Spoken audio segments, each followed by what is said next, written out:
Krishna, welcome. Good to see you all. Tonight, we'll continue our study of the Bhakti Shastri course, and tonight we're continuing with the Nectar of Devotion. And tonight, we are going through chapter 6 of the Nectar of Devotion. And chapter 6 is called How to Discharge Devotional Service.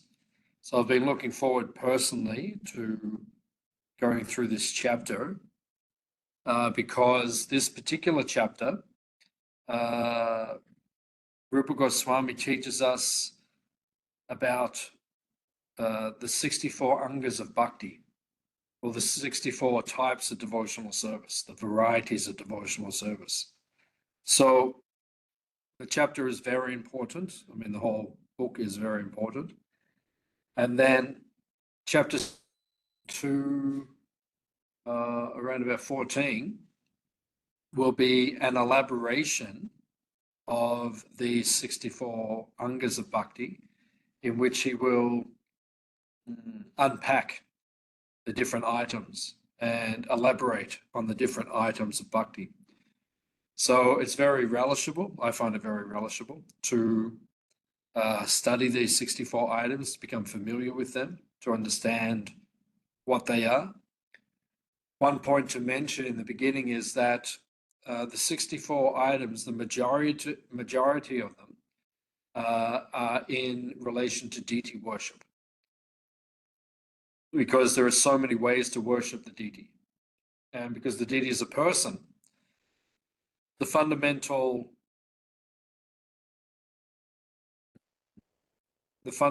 teaching of deity worship is that the deity is non-different from Krishna. He is Krishna himself. So we need to work out how to serve the deity appropriately. So there are 64 items of bhakti, and many of them pertain to deity worship directly. That's why there's so many. So we'll go through them. And then in next week onwards, we'll begin to unpack them, as Rupa Goswami unpacks them from chapter 7 onwards. So it's very interesting. Now, the chapter is called How to Discharge Devotional Service.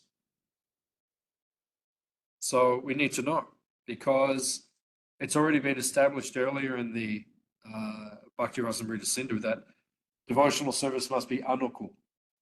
Anukul means favorable. You must have a favorable mood while performing devotional service. If you're not favorable, if you're resentful while doing your devotional service, then that's not favorable. And then you don't advance properly in devotional service. Yeah, why do I have to do this service? Why am I always asked to do this? If you have that kind of mentality, you don't advance properly in bhakti, in devotional service. So we need to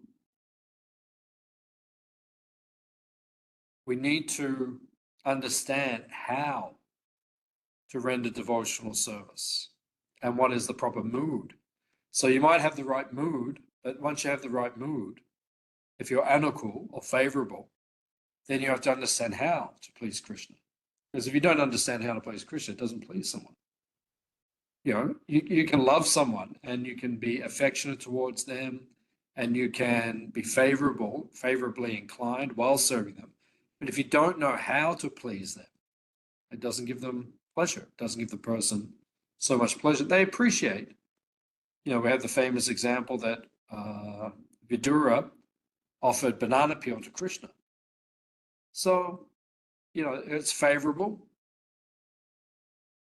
but not so pleasing, not the best. It would have been better to offer the banana. Yeah, that's more pleasing to Krishna. You know, he ate the banana peel out of reciprocation, but it's not the best. So we want to be favorable, but we also want to offer Krishna the best thing. And we want to serve him as he wants. So this list is a list of how Krishna wants to be served. So that's why it's important for us to study this list, to become familiar with it, and to follow it, in order to please Krishna. So when we're studying this list, now there are 64 ways to serve Krishna. If we go back to the Bhagavad Gita, verse 66 of chapter 18, Krishna gives the Charan Shloki, like the pinnacle verse of the Bhagavad Gita. Savadamam parijaja mam ekam sharanam braja. Mam ekam. Ekam means one. Sharana braja. So Arjuna says to Krishna, Krishna, just give me one thing to concentrate on. Because sometimes in Kali Yuga, that's enough for people. People sometimes even struggle remembering one thing. You give someone one instruction and they go, oh, what was that?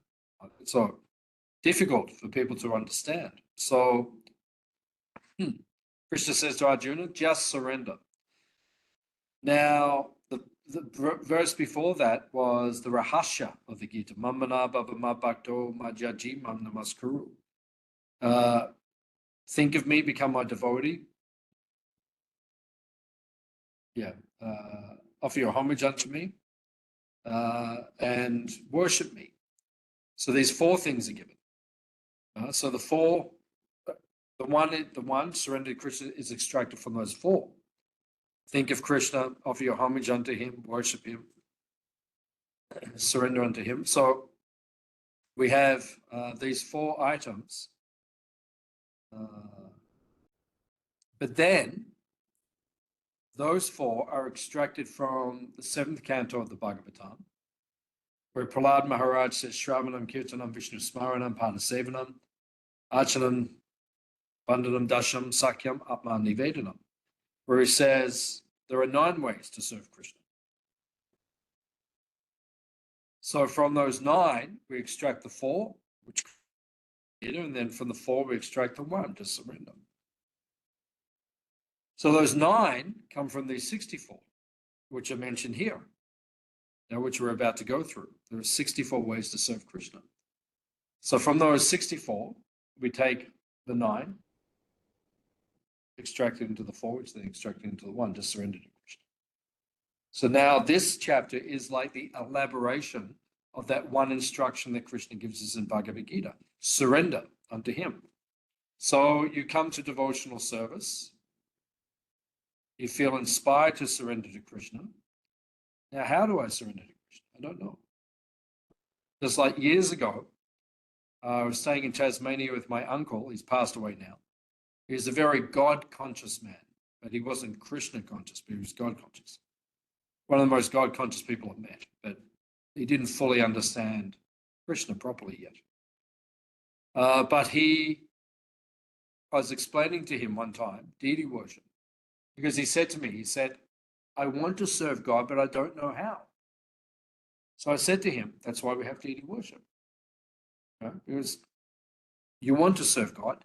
Now there's a way to serve God in his personal form. And he said to me, he said, that makes sense. That makes sense. It's logical. So that's why we have deity worship. So these 64 items of bhakti, we want to surrender to Krishna. Now, how do we surrender to Krishna? These are the 64 ways that have been compiled by Rupa Goswami in the Bhakti Rasamrita Sindhu, which is now the Nectar of Devotion. They're coming from the Hari Bhakti Vilas, from Sanatana Goswami, his elder brother. So he's extracted these 64 from the Hari Bhakti Vilas and given them to us so that we can understand very carefully what we need to follow. Now, interesting, because one time Prabhupada said, because sometimes we think, oh, there's so many rules in Krishna consciousness.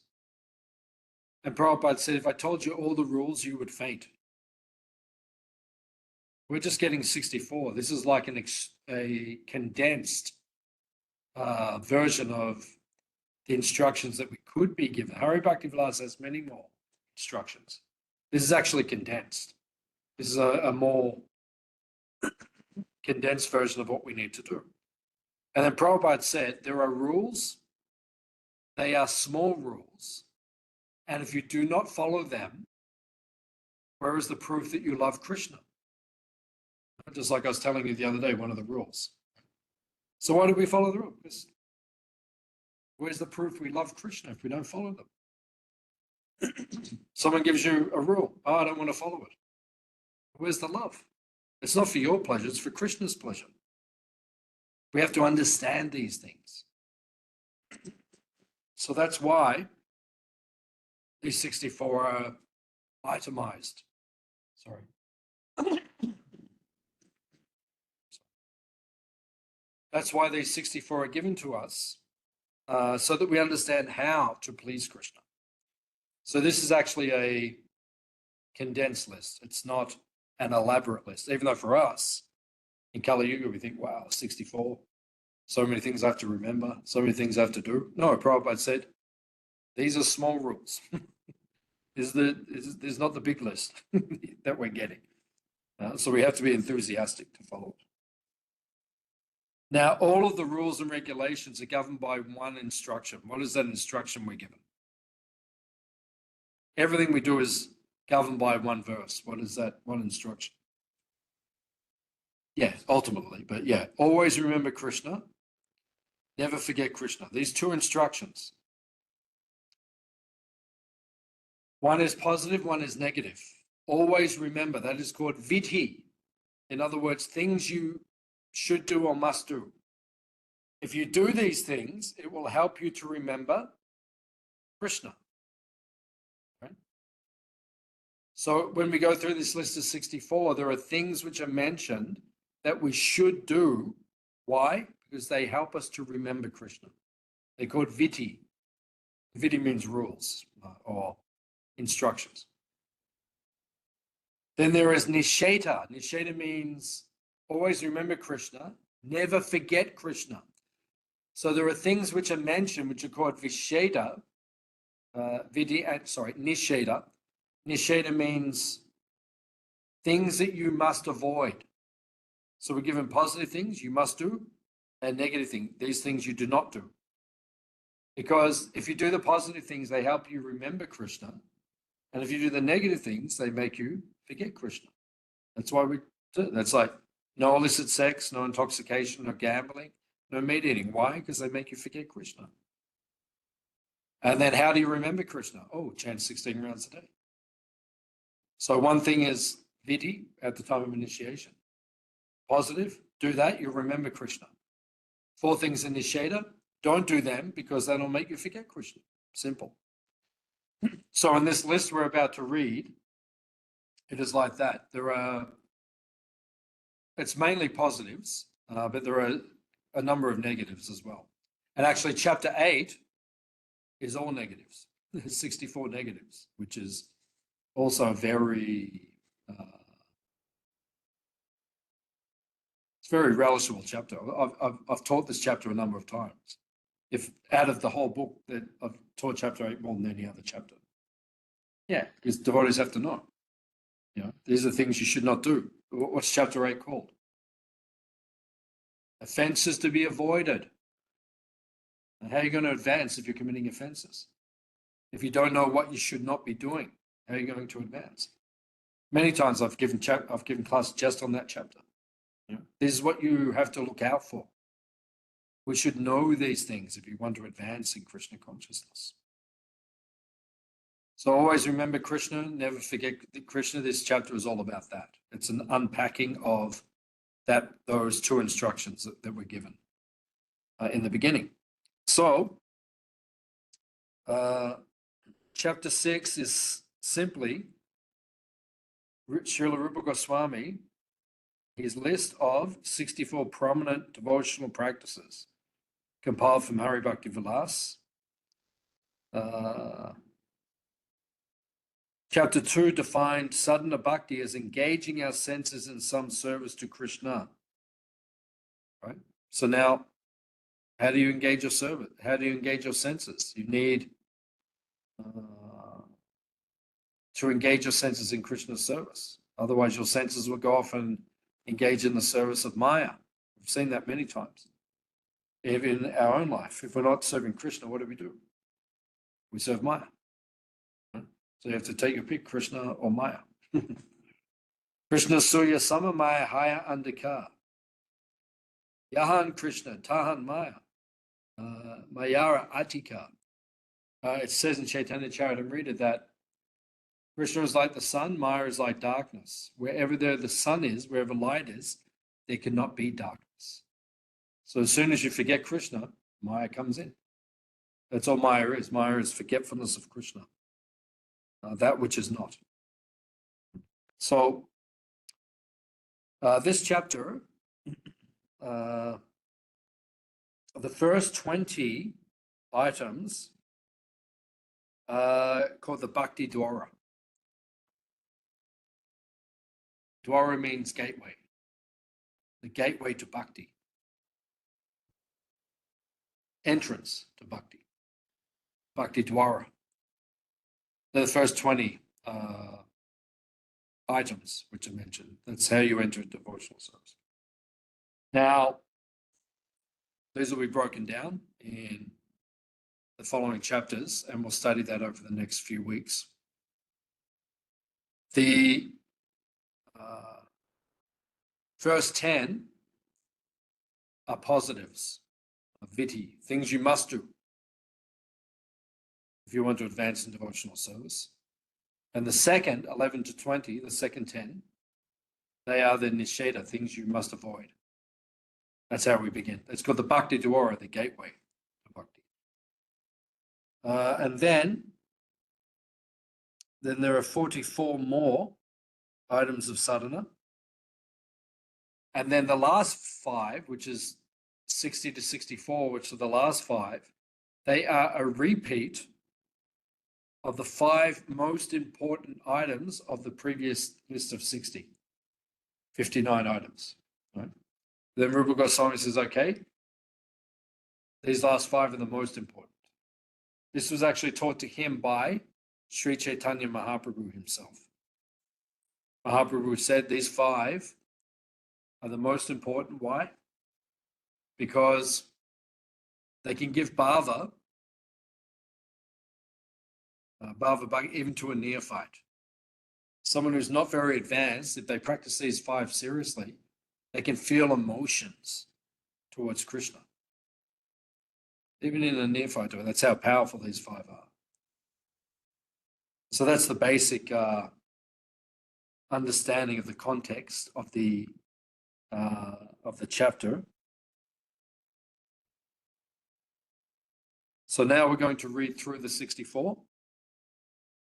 We're not going to elaborate on them because that's what the next few chapters will do. But we will get an understanding of where they go, just so that we can understand for our benefit. And in chapter 7, we'll begin the elaboration on each of the items. So the first 10 are the most important. And what is number 1? Yeah, that's later. Guru. Yeah, it's called Guru Pad Ashraya, which means Guru Pad. Pad means the feet of the Guru. Ashraya, taking shelter of the feet of a bona fide spiritual master. Spiritual life begins.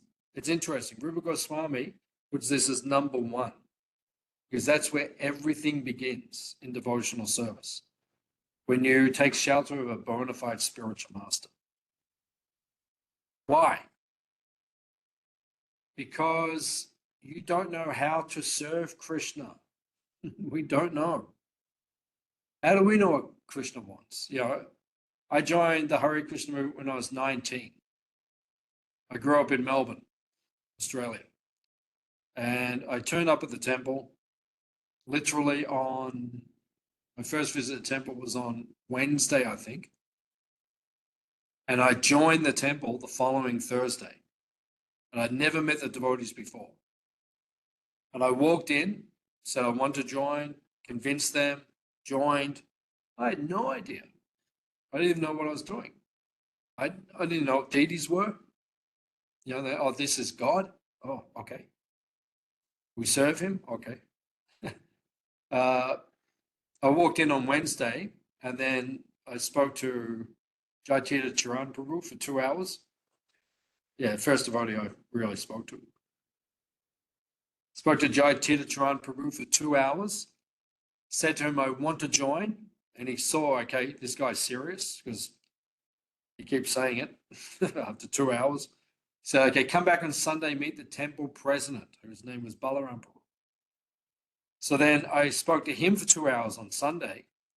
And after 2 hours, I convinced him to let me move into the ashram. And then he said to me, he said, are you chanting? And I said, chanting what? I didn't even know. That's how little I knew. I said, chanting what? He said, so he went and got me beads, gave me beads, said, this is how you do it. You chant 108 mantras, then back. And next day I chanted 16 rounds because he said, that's what you do. I was like, okay, that's what you do. So I did it. No idea what I was doing. So Guru Padashraya means if you don't have gurus, how do you understand how to please Krishna, serve Krishna? We have no idea. Now, as you advance, it's not that just that the guru or the gurus, they teach you the items of bhakti, but even more importantly, they teach you the mood of devotional service. What is the mood in serving Krishna? Because you can learn, a devotee can say to you, make a garland. Okay, that's nice. You make the garland. What's the mood in making the garland? Are you meditating on Krishna's associates while they make a garland? Are you meditating that I am the servant of the servant of the servant of Krishna's associates who make garlands for Krishna? So the mood has to be taught, right? And when you learn the mood in devotional service, then you understand devotional service much more deeply. So therefore, the first item of bhakti is Guru Pad Ashraya. And you must take shelter of gurus, a lotus feet of the spiritual master. Second is becoming initiated by the spiritual master and learning how to discharge devotional service from him. So that's Diksha. Right? You take Diksha. Why do we take Diksha? Diksha means initiation. Why do we take Diksha? Why is that important? Because it shows the level of internal commitment that we have towards Krishna, towards devotional service. Just like in this world, in the Hare Krishna movement, if you want to associate with a member of the opposite sex, you have to get married. Right? You can't just go and have a girlfriend. I mean, people do, but, serious devotees, serious practitioners. No, you want to associate, marry the person. That is the system. That's a cultured system, right? Uncultured is, okay, just have boyfriend, girlfriend like that. Not committed. That's not God conscious. It's not Krishna conscious. It's not, it's not Brahminical. It's not cultured. Not a Brahmin, but even like Chacharis and Vaishyas, even they do it. Like, it's a Vedic cultural standard. If you want to associate with something, you have to marry the person and just, hang out. Boys and girls don't just hang out. Not in a cultured civilization. So why do we get married? Because internally there's a commitment there. But the marriage, what we call the jagya, the vivaha jagya of marriage, that is the external display of the internal commitment. So similarly, what is Diksha? Diksha is the external display of the internal commitment you have towards the guru. That's why we take initiation. Because you're showing yourself and the world, I'm committed to this person. So then we take initiation. And then you receive instruction. Shishasteham, Satimam, Tvam Prapanam. Krishna says, Arjuna says to Krishna, now I am your disciple, a soul surrendered unto you. Please instruct me. Shisha means disciple. Right? Arjuna says to Krishna, now I'm your disciple. Before that, Krishna doesn't speak. He doesn't really instruct Arjuna. But then when Arjuna changes his mood, Krishna says, okay, now let's speak. While speaking learned words, you are mourning for that which is not worthy of grief. Those who are wise lament neither for the living nor for the dead. Krishna speaks. Because why? Because Arjuna surrendered. He says, you're my guru. Krishna says, okay, now let's start. So that's why we take initiation. We have to take initiation. Actually, Prabhupada says in the beginning of Chaitanya Charitamrita, he says you don't have to take initiation. But he said, to go back to Godhead, you must chant the holy name purely. And then he says, so that's why you need to take initiation, because you're not chanting the holy name purely. Like it could be possible, but how many devotees are going to meet who are like that? Very few. So we need to get initiated, trained, and purified so that we can chant the holy name effectively. Otherwise, I know for myself, I can only speak for myself. By taking shelter of a guru, then I can advance in the process of sadhana bhakti. Because my guru has taught me his mood, he's giving me instructions, he inspires me by his example, and now I can make advancement in Krishna consciousness. Yes? Question? What about the role of connection to the parampara? Isn't that only formulated through Diksha initiation? Yeah, that's coming up as well. It's one of the next few items. But yeah. Yeah, Guru also connects you to parampara. It's an important point. Okay, so these are the first two. Number 3. Obeying the orders of the spiritual master with faith and devotion. You can't have a guru or gurus if you don't follow what they teach you.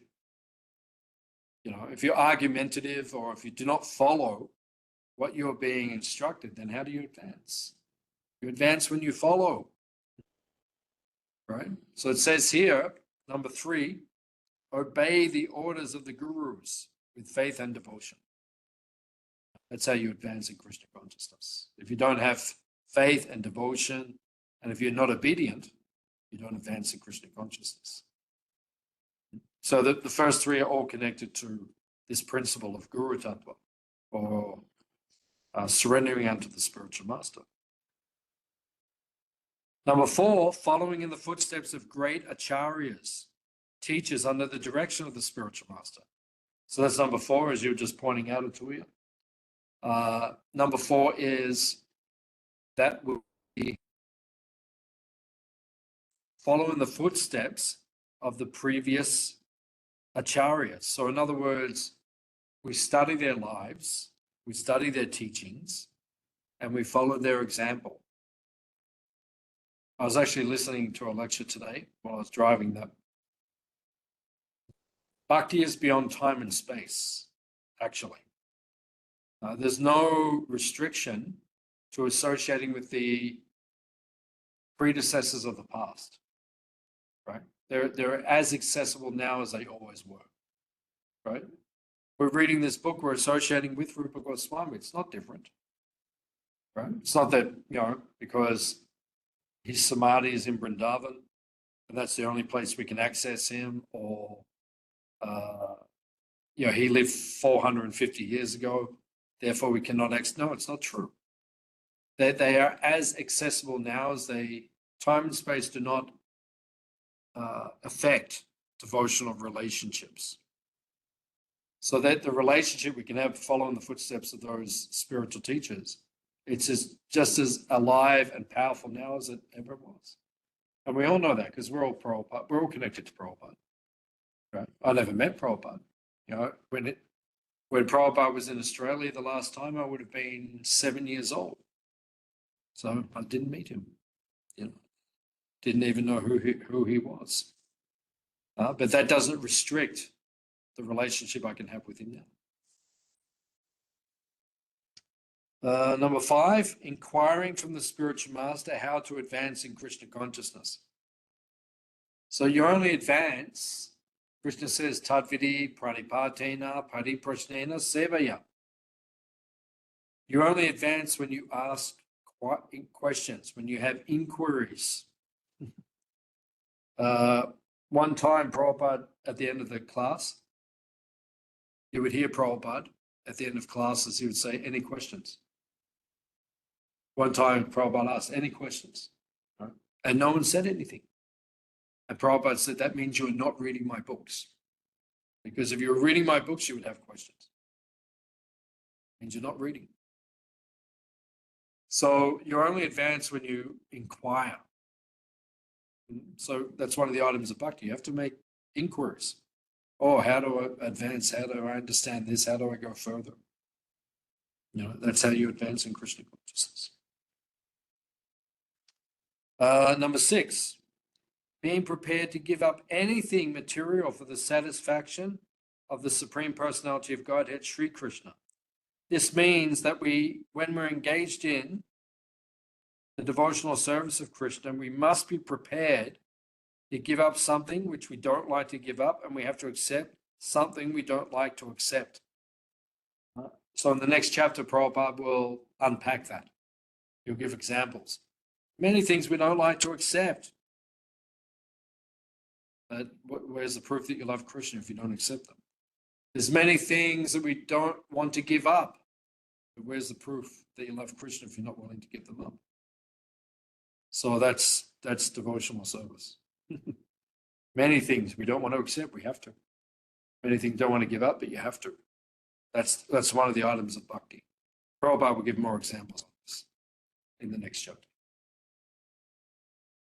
Number 7, residing in a place of pilgrimage like Dwarka or Vrindavan. So residing in holy places like Dwarka, Vrindavan, Mayapur, Jagannath Puri, Hare Krishna Valley.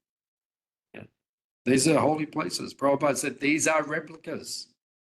It's called New Nandagram. It's no different from Nandagram. Over the years when I've chanted here and I've meditated like that, I've got realizations. This place is non-different. Of course, when you go to those original places, it's like 10,000 times more powerful. But these places are holy places. They're spiritual places. They have potency. Because we live here all the time, sometimes we don't recognize it. You become familiar. But people come here and they say there's a vibration. People pick it up. I mean, we pick it up as well, but when people come, they say it. Except number 8, accepting only what is necessary or dealing with the material world only as far as necessary. That's an item of bhakti. You only accept what is necessary. It's called yukta vairagya. Right? If something's necessary, we use it in Krishna's service. If we can't use it in Krishna's service, we reject it. That's bhakti. So we have to learn this principle. Right? We accept those things favorable, reject those things that are unfavorable. This will be unpacked. Number 9, observing the fasting day of Ekadashi. Ekadashi. When is Ekadashi? Saturday. Yeah, this Saturday, when we have a retreat. It's Ekadashi. Never easy. Just means now I've got to think more. Oh, it's Ekadashi. But it's a principle. It's a principle. And I've mentioned this before, I've noticed over the years, devotees who don't observe Ekadashi strictly, they struggle in other areas of their devotional service. Those devotees who follow it strictly, they can advance much easier in devotional service. Ekadashi is very important. And we'll explain it in the next chapter. We get to it. It's very, Kodashi's, I've seen devotees not take it seriously. It's not good. Who told us to follow a Kodashi? Who told us? Chaitanya Mahaprabhu. Right? So if you have a problem, you take it up with him. He was very strict on the Kodashi. He said, he said to Mother Sachi, his mother, he said, please follow a Kodashi strictly. Why would he say it? Even to his mother, who's a liberated soul.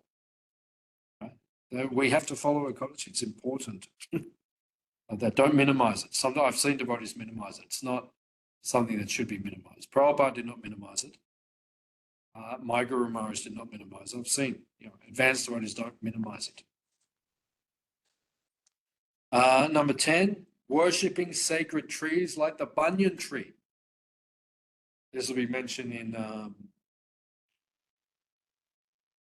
the next chapter. It's the banyan tree, the other trees as well. And it's not just the banyan tree, but banyan, ashwata tree. You go to India, you see amazing banyan trees. Amazing banyan trees. And they're very powerful. You have to worship them. But in the next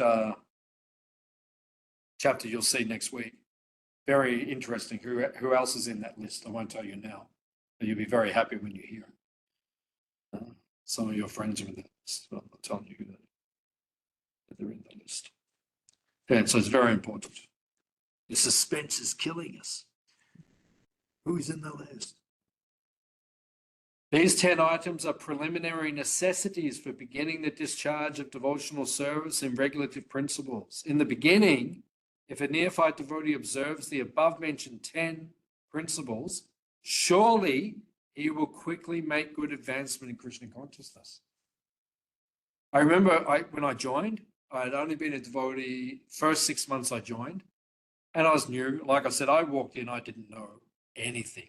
I was just, every day I was just learning so much because it was like, whoa, I really didn't know anything. And then, I was told you have to follow a Kodashi. Okay, no problem. So follow a Kodashi.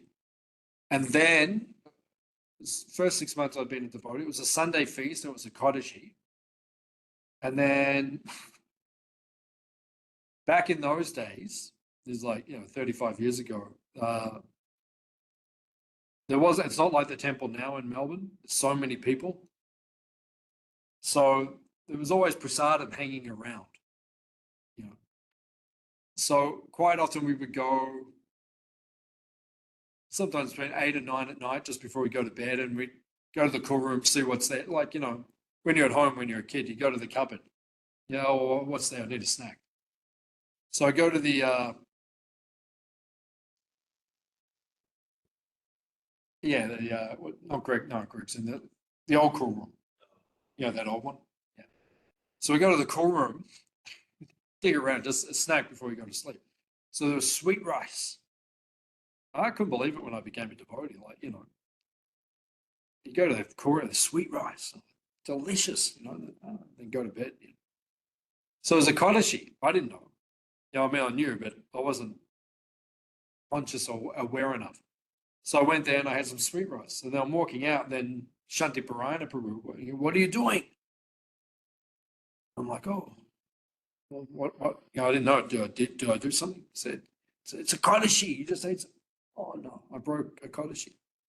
But then he said, when you're a new devotee, you take everything so seriously and so sincerely. He said, that is the equivalent of killing 10,000 brahmanas. And I was like, oh, my.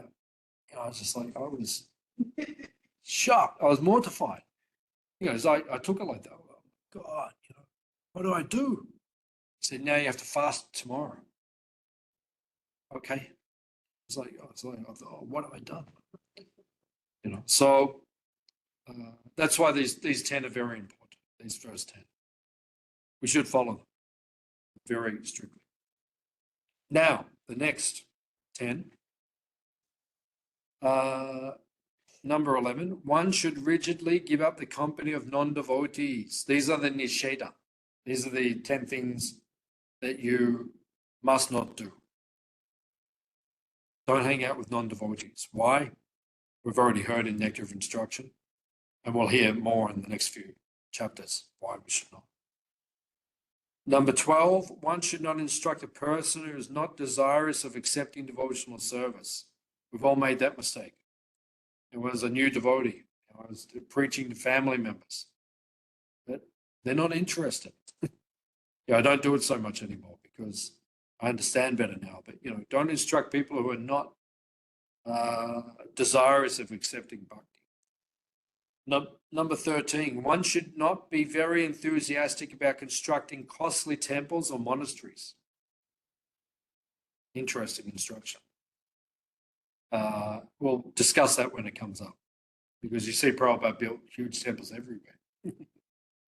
but it says here, don't become overly attached to that. Number 14, one should not try to read too many books, nor should one develop the idea of earning a livelihood by lecturing or professionally reciting the Bhagavatam or the Bhagavad Gita. Don't read too many books. This is also, this will be explained as well, what this means. 15, one should not be neglectful in ordinary dealings. It's an item of bhakti, very interesting. It's in here though. Don't be neglectful. Right? We're not above the law. Right? When we drive our trailers, they have to have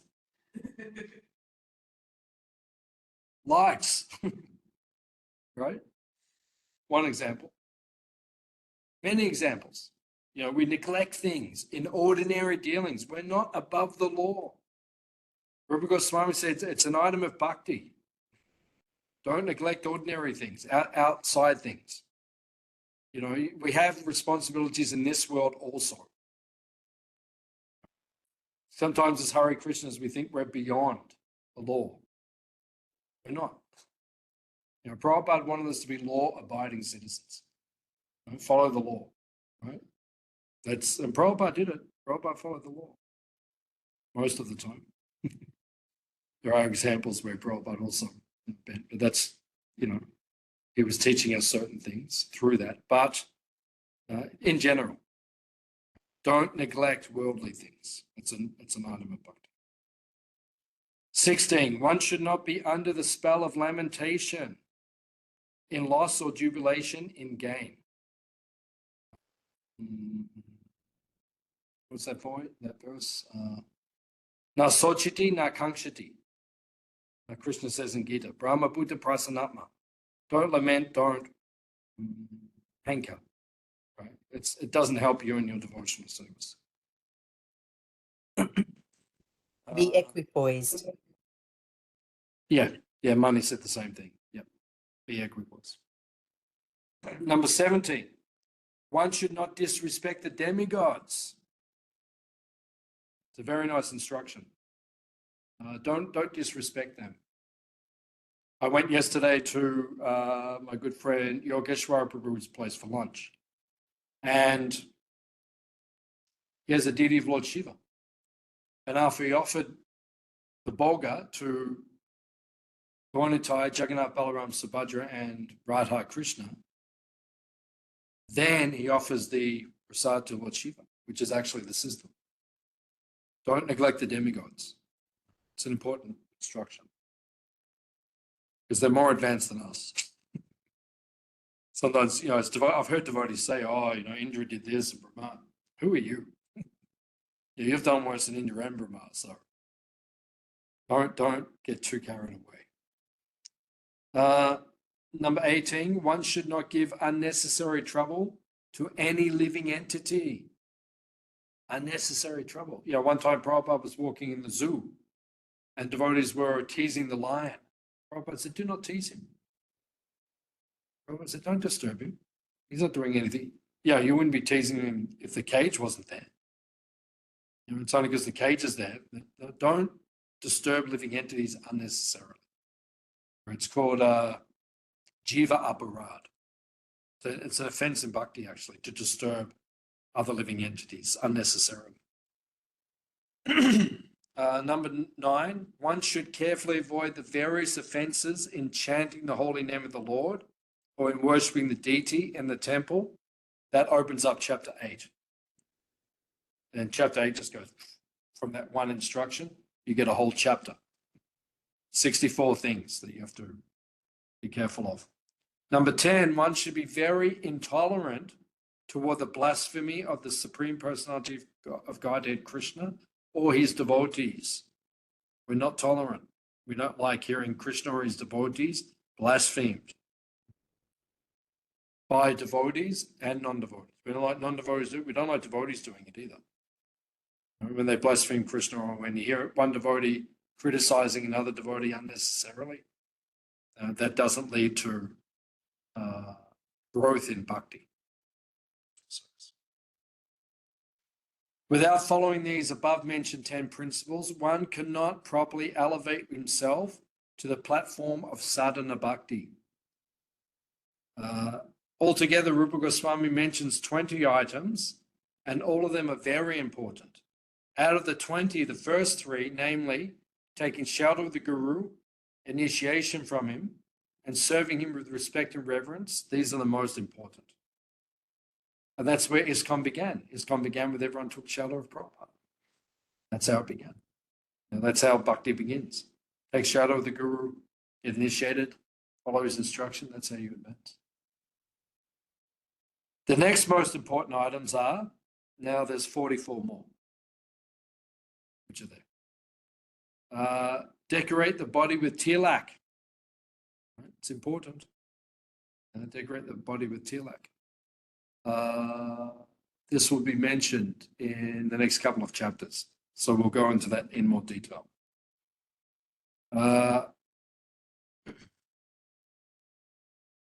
Prabhupada says here, the idea is that as soon as a person sees the mark on the body of the Vaishnava, of tilak, he will immediately remember Krishna. Lord Chaitanya said that a Vaishnava is he who, when seen, reminds one of Krishna. Therefore, it is essential that a Vaishnava mark his body with tilak to remind others of Krishna. Next one. In marking such tilak, one may sometimes write Hare Krishna on his body. You see this in Vrindavan. Sometimes you see devotees they have in Sanskrit, they write Hare Krishna in Sanskrit, or they get a stamp. They just go boom, boom, like that. So it's something you can also do. I've even seen devotees do it on their forehead, on their cheeks.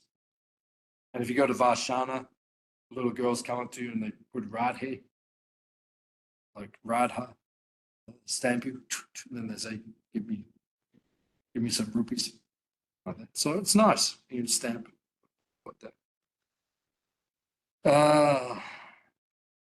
One should accept flowers and garlands that have been offered to the deity and the spiritual master and put them on one's body. That's an item of bhakti. We'll discuss this when we get to it. To wear the garlands. Sometimes you see all the time, actually. You give a devotee a garland, then they wear it for a couple of seconds, they take it off. I think because they think, oh, I'm not qualified or something. You're meant to wear it. You're meant to wear it. It's Krishna's garland or the Guru's garland. It's it purifies you. That's why you're supposed to keep it on. Whenever I give garlands to my family members or non-devotees, I say, take this home and then hang it somewhere in your house. Let it dry. It will purify the atmosphere. So we don't just discard them. They're very important. One should learn to dance before the deity. That's an item of bhakti, dancing in front of Krishna.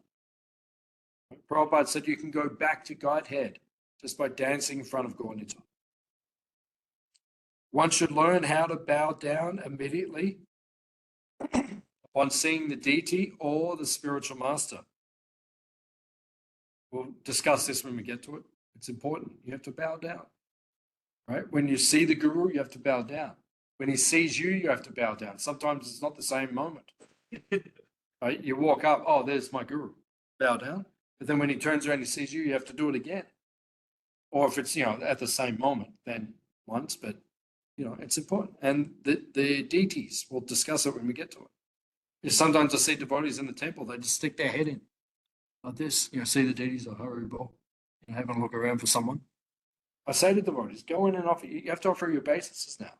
You can't just say, oh, Haribol Krishna. It's Krishna. You know. My Guru Maharaj said to me one time, he said, don't be lazy. Because I offered my obeisances to him and Guru Raj Maharaj at the same time. I went down and I said both mantras. And then he said, don't be lazy. He said, offer to him and then to him. Offer to me and then to him. And that's the system. So we have to do these things. As soon as one visits the temple of Krishna, one must stand up. You see in the arti, when you go to the temple, everyone stands up. Then we say even here on Sunday, we say, please stand up. Right? And then we say to people, because, it's their first time, we say, if you feel more comfortable, sit down. But the etiquette is while the arti is on, you stand up. That's the etiquette. It's like even in worldly dealings, if someone comes in, you stand up to greet them. It's culture, it's etiquette. When the deity is being born for a stroll in the street, a devotee should immediately follow the procession.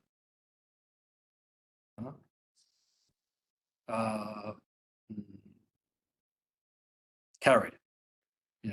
So Ratha Yatra or any other festival. You got to join in. You can't just say, Haribol, good to see you. No, you have to follow. If the Lord's on procession, you have to join in. Prabhupada gives a big explanation. We won't read it all. A devotee must visit a Vishnu temple at least once or twice a day, morning and evening. Right? So Prabhupada explains again here. Everyone if you go, that's the nice thing about Vrindavan and these holy places, everyone goes in the morning to the temple and then again in the evening. That's just the system. Everyone does it.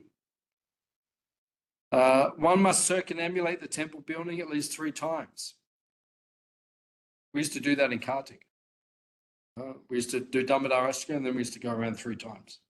Kirtan around. We don't do it last few years, but we used to do it. Go around the temple. You see over at our place, Guru Raj's ashram, you see people going around all the time. There's always, even a couple of weekends ago, some devotees came. They were going around. I think they had a baby after, because our Guru Raj, our Sheila, 5, 6 devotees, I think, that I've heard of, were having trouble conceiving, and then they went around, and now there's a reputation. So devotees come. They say, oh, go and do it, and then you have a baby. And then one devotee came, and I think he had a baby, but I think it was the first child. I don't think it was that child, but I think previous child. So he came back, and he brought the baby to see Giri Raj, and they went around the house. So that's the system. You have to circulate.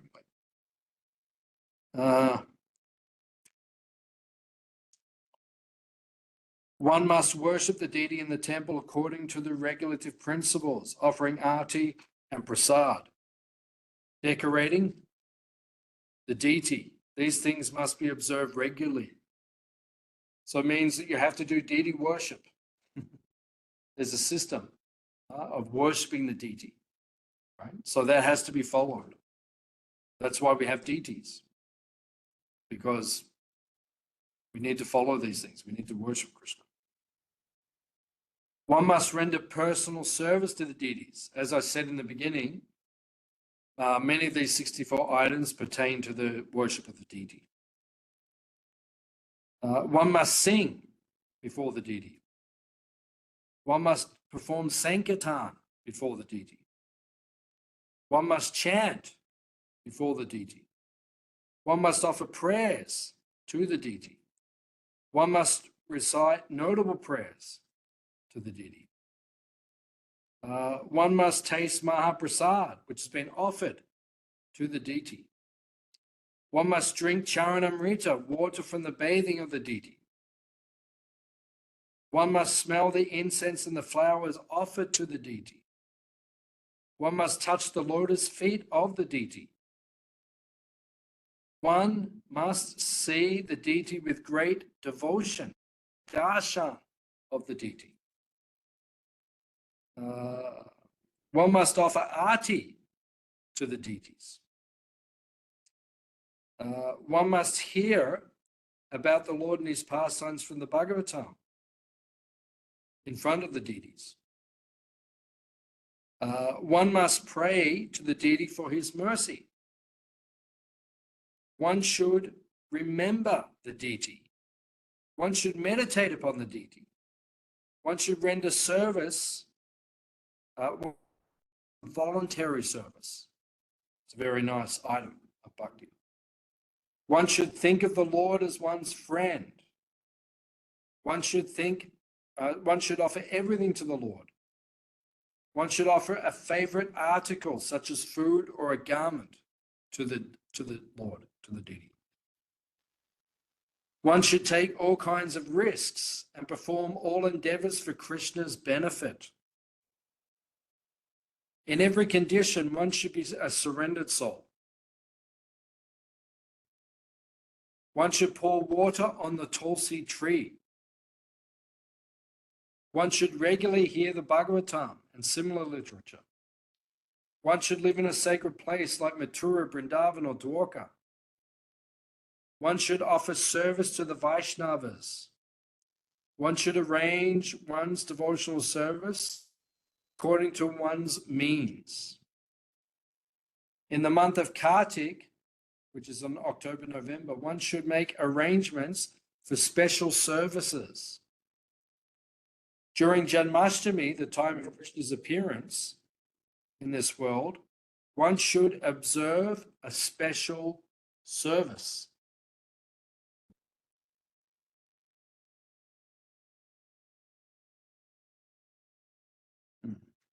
One should do whatever is done with great care and devotion for the deity. One should relish the pleasure of Bhagavatam reading among devotees and not among outsiders. One should associate with devotees who are considered more advanced. One should chant the holy name of the Lord, and one should live in the jurisdiction of Mathura. So as we said, those last 5 are repeated from the previous 59. And they'll be elaborated upon later on in this book, in the Nectar of Devotion. And then there's commentaries also where the acharyas explain the importance of all those items, especially the last 5, which are the most important of all the items of bhakti. Now, the total regulative principles comes to an aggregate of 64 items. As we have mentioned, the first are the primary 10 regulative principles. Then come the secondary 10 regulative principles, and added to these are 44 other activities. So altogether, there are 64 items for discharging the regulative practice of devotional service. Out of these 64, 5 items, namely worshipping the deity, hearing the Bhagavatam, associating with the devotees, Sankirtan, and living in Mathura, are very important. The 64 items of devotional service should include all of our activities of body, mind, and speech. As stated in the beginning, the regulative principles of devotional service enjoins that all of our senses must be employed in the service of the Lord. Exactly how they can be thus employed is described in the above 64 items.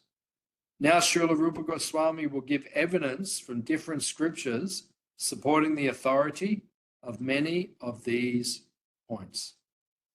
So that's what next week will be, chapter 7. We'll begin to hear an unpacking. Prabhupada will comment, and we may find other comments as well from previous acharyas about each of the items as we go through. So it's very important that we learn and study these 64 so that we know how to serve Krishna. So next week we'll do chapter 7. The week after we'll do chapter 8. Chapter 8 is based on the 19th instruction, which is regarding offences.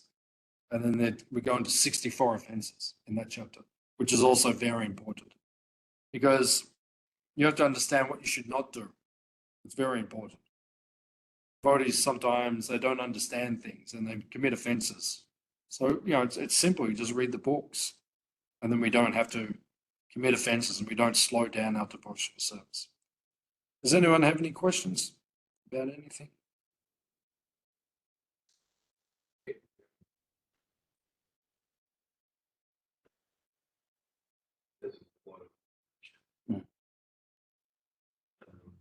Is the test going to be just the first part? Just all separate tests? Or is it just No, there's one for the Nectar of Devotion. There's one exam for the whole 19 chapters.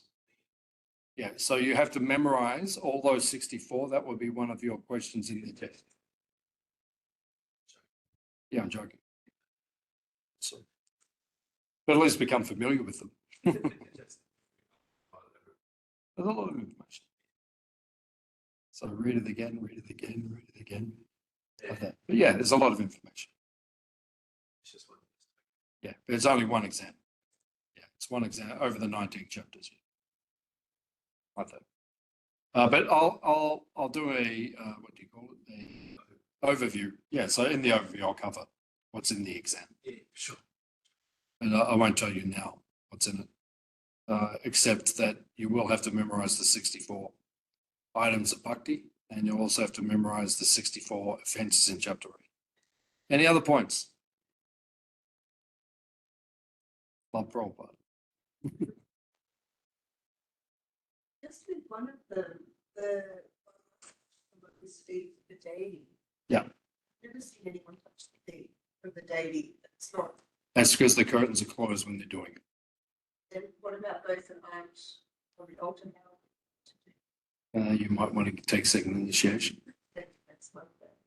Yeah, obviously. But then, yeah, if you want to touch their feet, then that's an impetus to take second initiation. So they do touch their feet. That's what we do. Yeah. Put our head on the feet of the leaders. So that's an impetus, that's a motivation for you. And one day you can do that. Any other questions? Okay, thank you all for coming. We'll see you next week. Yeah, who's that? Manju, is it? No, it's Tulia, your wife. Oh, Atoya, my wife. Just I about could the hear her trees. voice, I couldn't see who it was. It's just about the trees. Like, does it elaborate further on about the trees? About the banyan tree? No, just the trees in general. Because I know Mother Jagatarini she's trying to write a book, and I hope she gets it done, about the different trees of Vrindavan and just the significance of the trees. Yeah. So what's the question? Does it explain it further in the book? More? Does it elaborate more about the worshipping of Yeah, the because trees, or do you want to elaborate now? the item we read tonight said the banyan tree. That was Worship an that when we, example, wasn't yeah, it? when we get, what's that? That was just an example of there's other trees as well. There are other trees, but we'll get to it when, yeah, next week we'll get to it. Oh, okay. It's further elaborated on it in the next chapter. Yeah. Okay. Yeah, That's yeah, I can't, tonight was an overview, like, but now, in the next chapter, Rupa Goswami breaks down each item. So then we'll go into detail on each one.